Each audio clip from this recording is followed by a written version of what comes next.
Olá, está começando o Chão e Paz, o seu programa do bem.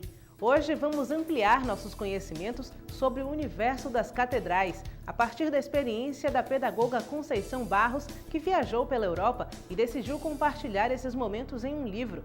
E ainda o carisma da Ordem Franciscana e a rotina desses frades em Salvador, além de informações sobre o funcionamento do Tribunal Eclesiástico. O Chão e Paz está no ar.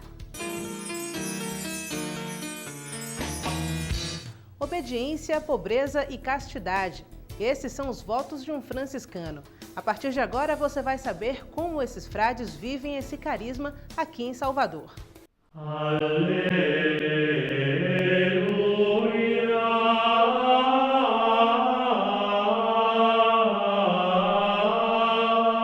Nascido em Aracaju, o Frei José Davi iniciou a caminhada vocacional em 2003. Ele está entre os cerca de 15 mil franciscanos espalhados pelo mundo e vive no convento da Ordem, mantido há mais de 300 anos no bairro do Pelourinho, em Salvador. As palavras iniciais da regra, composta por São Francisco, que diz: a regra e a vida dos frades menores é esta, observar o santo evangelho de nosso Senhor Jesus Cristo. Então isso foi o que me chamou a atenção.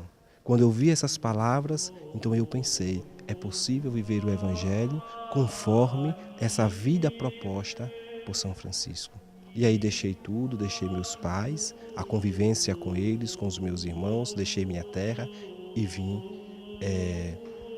abraçar esse novo estado de vida. Observar o Evangelho é a regra da vida dos frades. Por isso, no quarto deles, a mesa de estudos é tão importante quanto a cama. Quarto, aliás, que revela a simplicidade que marca o dia a dia desses religiosos. No total, são 21 no convento, onde veteranos convivem em harmonia com jovens em formação. O nosso convento é casa de formação, então temos filósofos e teólogos. Estudam na Faculdade de São Bento. E também aqui é casa de idosos, os frades idosos. Como disse, tem o Frei Casimiro, com 81 anos. Nós temos o frade, Frei Angelino, com 89, Frei Hugo também, com 88, Frei Albano, com 86. Depois temos também o Frei Arnaldo, com 83 anos. E aí tem os frades que estão começando a teologia e os que estão terminando a filosofia. É porque somos irmãos de Jesus que somos irmãos uns dos outros. E nessa fraternidade pequena, queremos fazer parte de uma grande fraternidade universal. Dizer ao povo que compreenda o quanto é bom, o quanto é saudável viver como irmãos.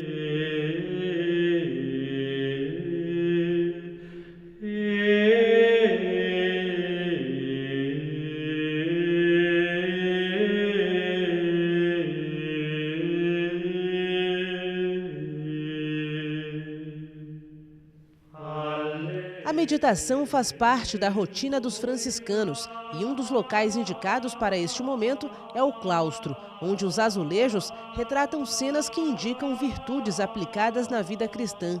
Essa área, hoje aberta para visitação, também abriga a Capela dos Frades, onde acontecem celebrações e momentos de oração. A oração, ela é a prioridade das prioridades da vida do frade menor.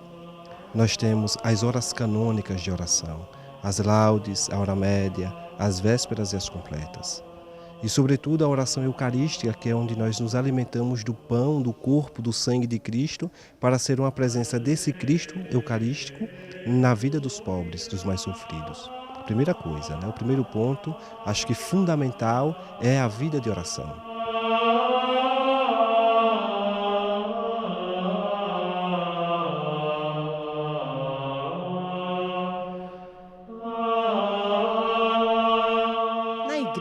Os detalhes impressionam.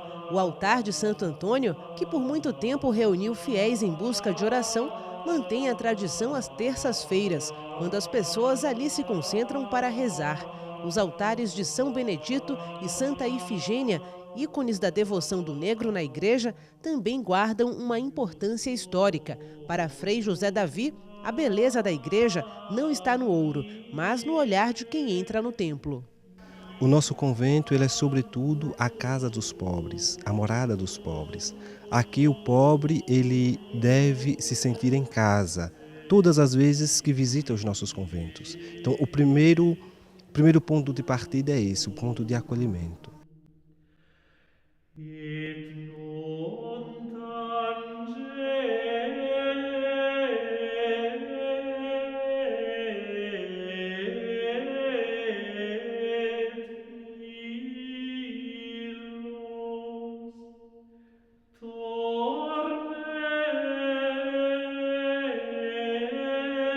O Evangelho me toca.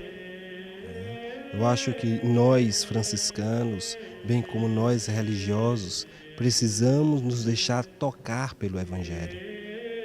O Evangelho é a motivação inicial e permanente para quem quer ser religioso. Um religioso que não se deixa tocar pelo Evangelho, ele tem que rever a sua vocação de consagrado.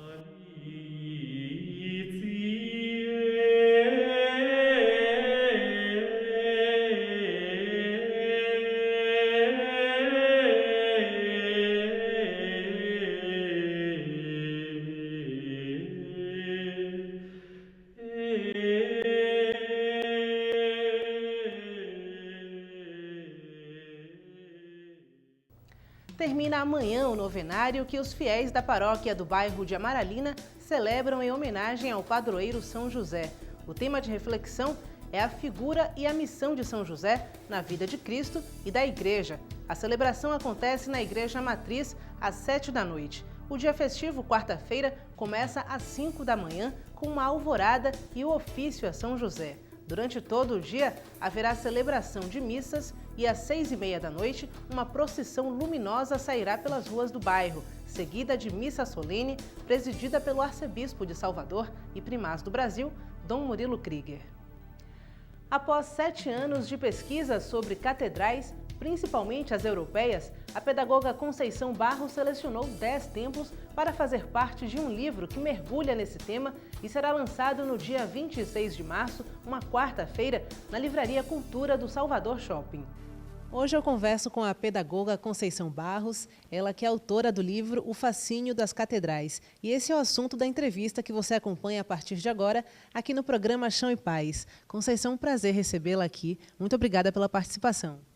Eu agradeço, fico muito alegre de estar aqui e contribuir sobre um tema que a mim agrada muito, que são as catedrais. Então, por falar nas catedrais, quais são as que você escolheu para fazer parte desse livro aqui? Na verdade, foi difícil fazer essa escolha, porque foram muitas as catedrais visitadas, catedrais assim, que passei algum tempo dentro delas, pesquisando, orando, me sensibilizando com o mistério. E por 7 anos a gente também pesquisou fora da catedral e cheguei finalmente à escolha de 10 catedrais, incluindo uma catedral do Brasil e 9 catedrais da Europa e do Oriente. Certo. As catedrais góticas, elas são um símbolo da Idade Média e elas marcam também a relação entre monarquia e igreja, né? Só que cada região se apropriou de uma forma, né, dessas construções. O que é que existe de particularidade em cada uma ou nas que você desejar selecionar entre essas 10 catedrais? Na verdade, entre as 9, né, que são as europeias. Na verdade, cada catedral que nós selecionamos, ela traz uma característica que a marca. Por exemplo, a Catedral de São Marcos, em Veneza, é uma catedral que, pela sua própria história, porque naquela época, na Idade Média, as relíquias elas eram assim transportadas para as catedrais, que, quando eram construídas, as relíquias teriam necessariamente que fazer parte da catedral. E aquela de São Marcos foi uma relíquia trazida de muito longe. E depois ainda, as igrejas naquela época, elas, embora fossem muito demoradamente feitas por muitos séculos até, como é o caso da igreja da Colônia, da cidade de Colônia, 600 anos, foram igrejas assim construídas com muito amor, eu diria, com muito esforço da população. Nós temos, por exemplo, a Igreja de Milão, que dizem que para empunhar a pá na hora da construção, as pessoas até pagavam para empunhar a pá na hora da construção. As pessoas colaboravam. Não é só aquela coisa de dizer que a catedral foi feita porque o clero, porque obrigavam quase os escravos a construir, enquanto às vezes pessoas que dizem assim, mas foi muito sofrimento as pessoas construindo, mas foi muito prazer também. E existiam alguns religiosos, eu até cito isso no livro, que diziam assim, mas vocês não acham que estão assim colocando muito ouro nas igrejas, deixando-as muito belas, vocês não poderiam tirar esse dinheiro para vocês? Eram como que palavras ao vento. As pessoas queriam igrejas bonitas porque consideravam que a igreja era a casa de Deus e a casa deles próprios também. Então, era com muito prazer que as pessoas construíam aquelas catedrais. No próximo bloco, você continua acompanhando o bate-papo com a pedagoga Conceição Barros sobre as catedrais. Agora vamos para um rápido intervalo e voltamos já.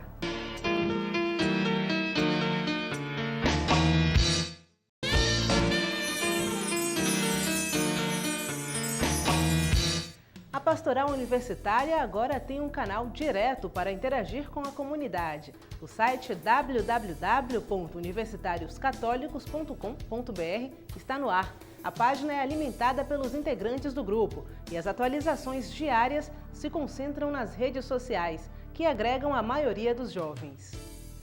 No próximo sábado, às 16h, acontece a missa mensal da Pastoral Universitária, realizada sempre no quarto sábado do mês, na Igreja de Santo Antônio da Barra. Após as celebrações, acontecem encontro e happy hour no Centro de Espiritualidade Inaciana Nossa Senhora da Escada, localizado ao lado da igreja. Você encontra mais informações no site www.universitarioscatolicos.com.br.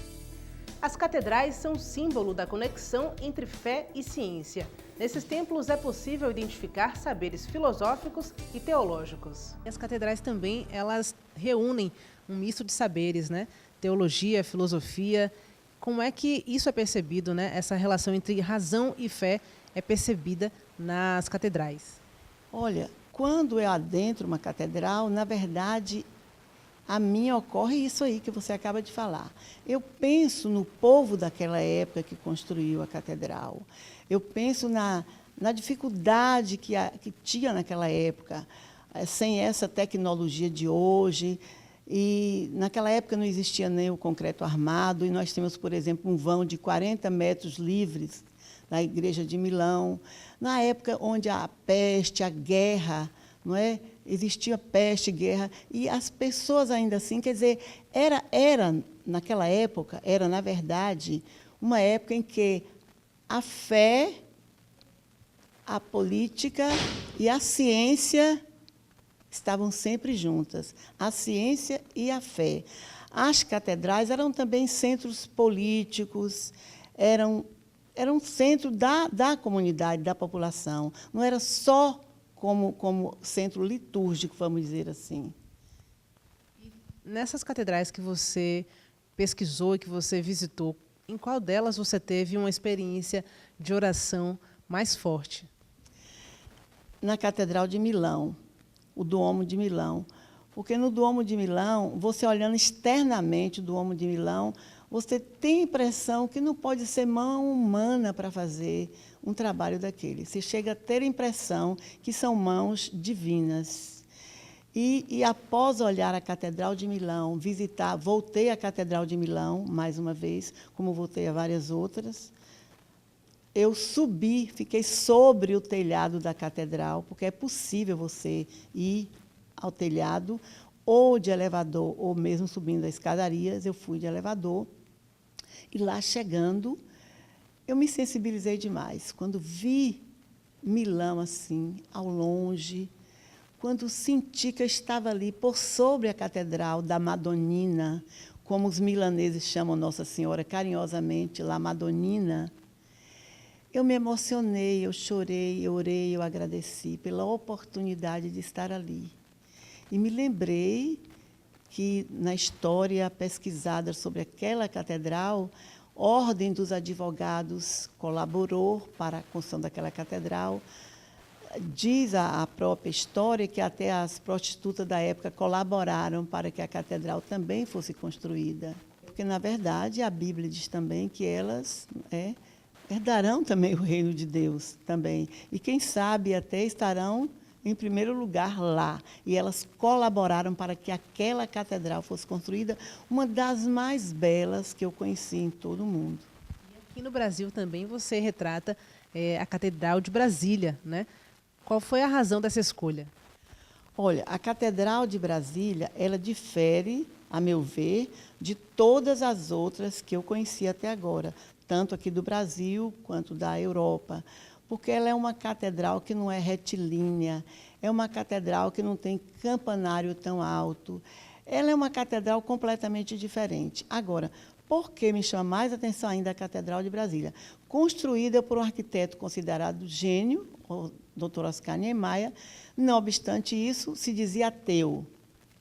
E eu me impressiono até agora, mesmo tendo assim recebido dele uma contribuição para o livro, como uma pessoa que se diz ateu pode fazer algo tão lindo, 16 colunas que não são retas, portanto curvas, dando a impressão de ser uma coroa de espinho em pleno cerrado brasiliense, e que tem aquele carinho de colocar 4 evangelistas para acolher as pessoas na entrada, de colocar anjos tão bonitos sobrevoando o teto da catedral. Então, são essas particularidades que a mim encantam a Catedral de Brasília. E Salvador também, a gente está numa cidade que é repleta de igrejas. Salvador também tem alguma catedral ou igreja que você tenha um carinho especial? Tem a Catedral da Sé, tem a Catedral... tem a Igreja de Conceição da Praia, que é a minha, assim, particular, que eu tenho muito carinho para com ela, sem falar da beleza da Igreja de São Francisco. Está disponível no site Edições CNBB o livro Dai-lhes vós mesmos o que comer, escrito pelo arcebispo de Salvador e primaz do Brasil, Dom Murilo Krieger. A obra é dividida em 6 partes e aborda aspectos da vida cristã, a exemplo da atuação das pessoas nas áreas política, econômica, artística e universitária. Morreu na última terça-feira o Monsenhor Valtério Gonçalves da Silva, velado na Igreja Conceição de Maria, no bairro 2 de Julho, onde também foi celebrada a missa de corpo presente. Ele foi chanceler da Arquidiocese de Salvador por mais de 50 anos e exerceu essa função com muita dedicação, zelo e competência. A maioria dos casos apreciados pelo Tribunal Eclesiástico está relacionada à nulidade matrimonial. Já já você vai saber mais sobre o funcionamento desse órgão. O intervalo é rápido, voltamos já. Não saia daí.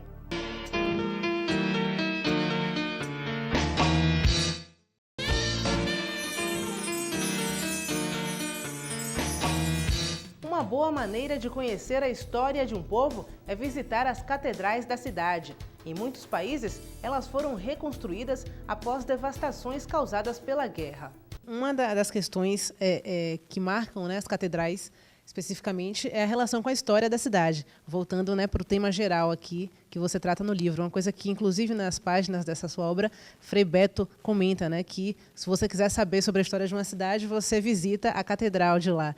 Né? Se essa cidade tiver uma catedral, é porque ela tem história. De que forma você percebe esses elementos históricos, ou percebeu, né, nessas experiências que você teve aqui? Nós, por exemplo, visitamos uma cidade que eu até cito no livro, que se chama Bari, uma cidade pequena da Itália. Mas quando nós chegamos em Bari e que vimos aquela catedral com estilo românico, nós ficamos encantados. E aí começamos a conversar sobre Bari. Né?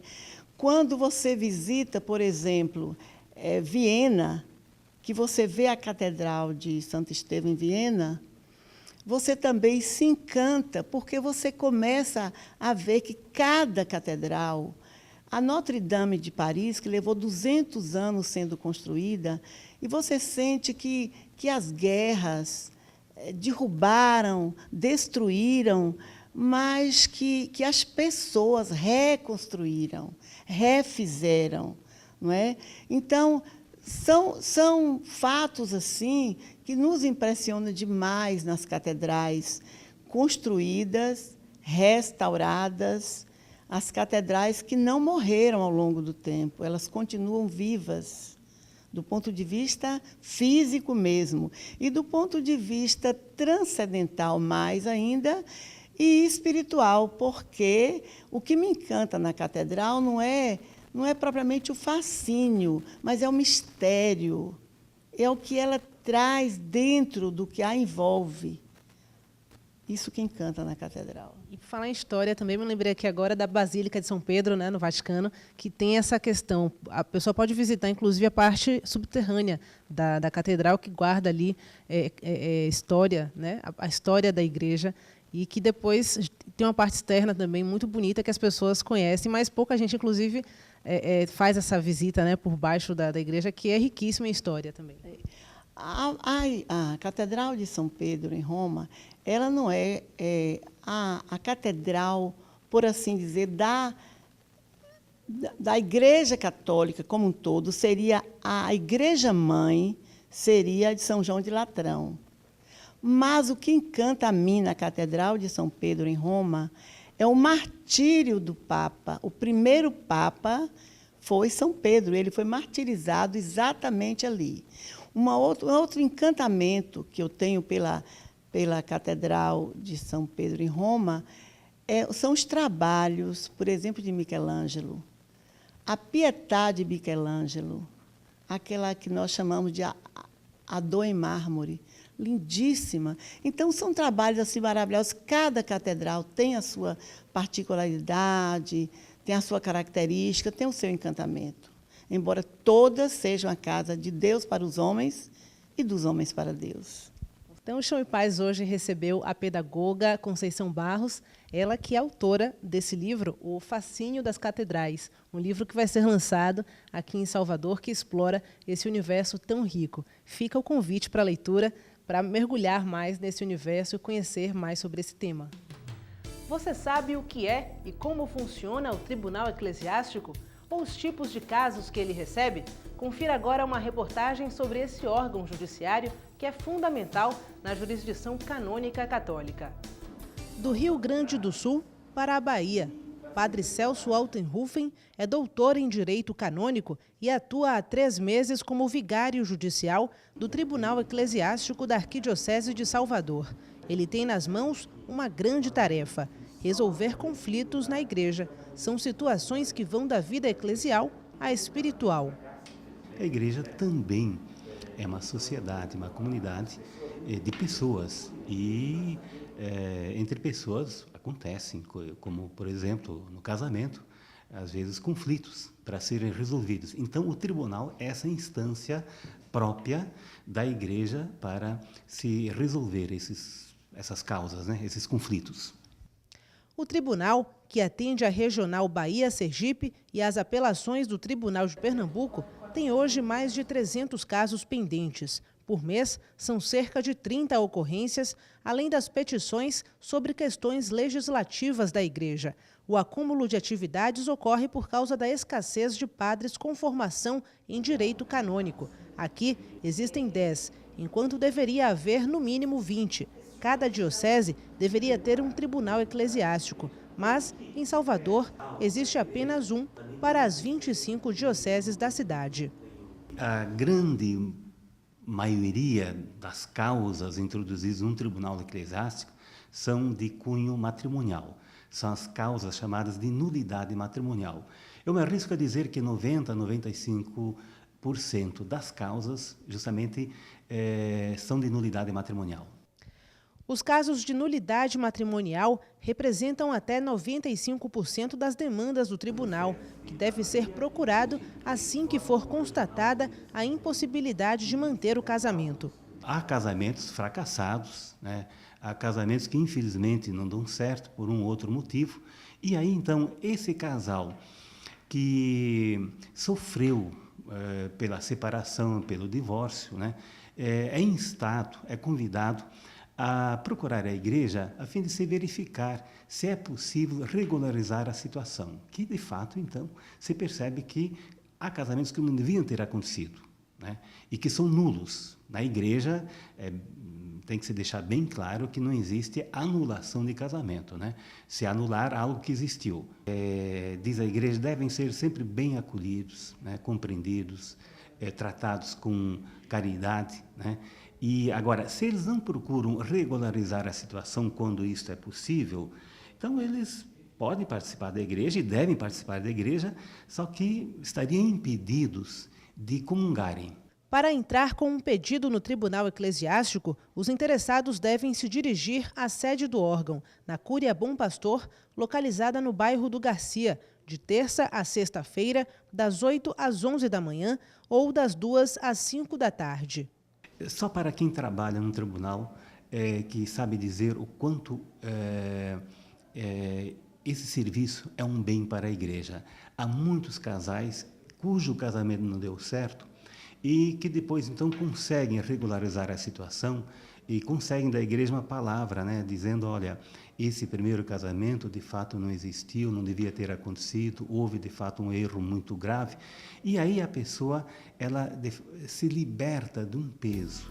O Chão e Paz fica por aqui, mas você pode manter contato com a nossa equipe através do e-mail chãoepaz@arquidiocesesalvador.org.br e no portal www.arquidiocesesalvador.org.br você fica sabendo o que acontece na nossa igreja e revê outras edições do programa. Para você, uma ótima semana.